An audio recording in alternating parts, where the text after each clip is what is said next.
주 안에서 평안하십니까? 성경 통독을 돕는 바이블 가이드 김용중 목사입니다. 민수기 20장부터 22장을 읽습니다. 아무리 친한 사이라 할지라도 말 한마디로 쌓아온 관계가 깨지는 것을 봅니다. 이스라엘 백성들이 하는 말을 들어보십시오. 우리 형제들이 하나님께 죽을 때 우리도 함께 죽었으면 좋았을 텐데. 이게 할 말입니까? 이 말로 인해 어떤 범죄를 저질렀어도 하나님 앞에서 그들을 변호하던 모세와의 관계가 깨졌습니다. 온유했던 모세도 분노합니다.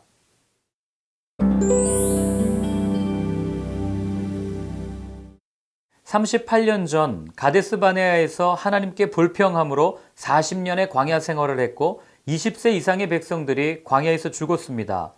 이를 증명해 주는 것이 미리암의 죽음입니다. 미리암의 죽음을 보고 교훈을 삼았으면 좋았을 것을 이스라엘 백성들은 진짜 대단합니다. 물이 없어 목이 마르니 또 불평합니다. 이제 모세도 지쳐 보입니다. 하나님께서 반석에게 명령하여 물을 내라 말씀하셨지만 말씀 그대로 순종하지 않습니다. 모세의 격한 감정이 표출됩니다. 우리가 너희를 위하여 이 반석에서 물을 내랴 라는 10절의 대화에서 모세와 아론의 실수가 드러납니다. 반석에서 물을 낼 때 하나님은 안중에도 없고 마치 자신들이 내는 것처럼 말합니다. 감정을 다스리지 못했기에 하나님의 거룩함을 드러낼 수 있는 좋은 기회를 놓치고 만 겁니다. 결국 그들도 가나안 땅에 들어가지 못하게 됩니다. 감정은 하나님께서 주신 선물입니다. 그러나 감정의 판단이 들어가면 하나님의 자리에 앉게 됩니다. 백성들의 불평 때문이었을까요? 모세는 가나안 땅에 이르는 빠른 길, 모압, 에돔, 암몬 족속이 살고 있던 요단 동쪽 지역을 통과하려 합니다. 에돔은 사해 남쪽에서 아카바만까지 약 160km 정도, 동서로는 에돔 광야를 가로질러 약 64km 정도 되는 산악 지역에 자리 잡고 있었습니다. 이 지역을 통과하는 가장 빠른 길은 메소포타미아 지역까지 연결되어 있는 무역로, 오늘날 터키의 술탄도로라고 불리는 왕의 대로였습니다.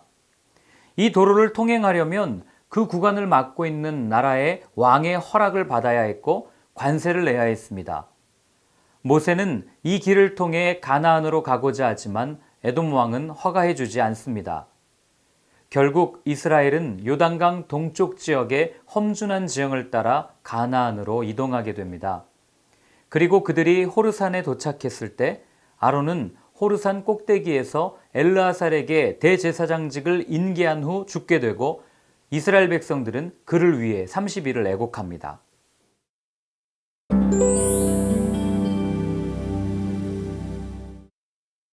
헤브론에서 남쪽으로 약 32km 정도 떨어진 네게부 사막에 위치한 아랏.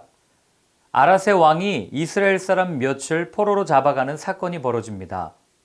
이에 이스라엘 백성들은 합심 기도를 통해 아랏을 파멸시켜 버립니다. 광야로 처음 나아올 때 하나님의 말씀에 불순종함으로 아말렉인과 산에 거주하는 가나안인에게 호되게 혼났었던 모습과 비교하면 변한 것 같은데 그들의 본심은 여전히 그대로인 것을 봅니다. 에돔 왕으로 인해 길을 돌아가게 되자 다시 하나님과 모세를 원망합니다. 외부로부터 도전해왔던 적을 쉽게 물리쳤지만 내부에 있는 적, 불평과 원망에게 참패를 당하는 모습이 되풀이됩니다. 하나님께서는 불뱀을 보내어 심판하십니다. 매를 맞아야만 정신을 차리는 걸까요?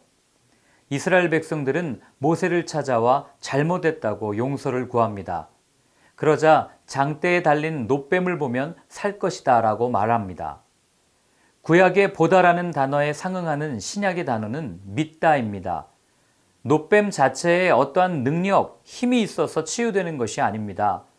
놋뱀을 보면 살리라 라는 하나님의 말씀을 전적으로 믿을 때, 그렇게 순종할 때 살 수 있음을 말씀해 주신 겁니다. 요단 동쪽을 따라 가나안으로 올라가던 이스라엘 앞에 두 왕이 가로막습니다. 아모리 왕 시혼과 바산 왕 옥입니다. 두 왕 모두 이스라엘의 지나감을 허락하지 않다가 이스라엘에게 점령당합니다.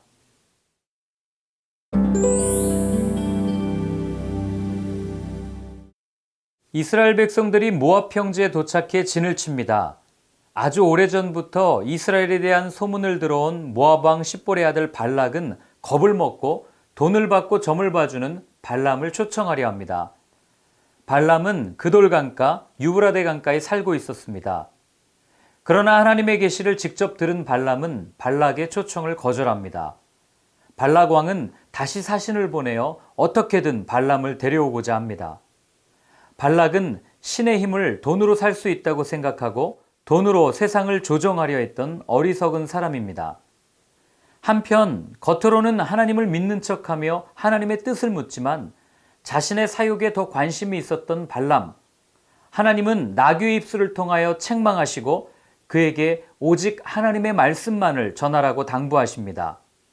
발람은 물질에 대한 미련을 버리지 못한 채 모압 땅에 도착하고 이스라엘에 대한 저주를 바라는 발락은 그를 극진히 맞이합니다. 그들이 어떤 계략을 꾸미는지 다음 장에 이어집니다.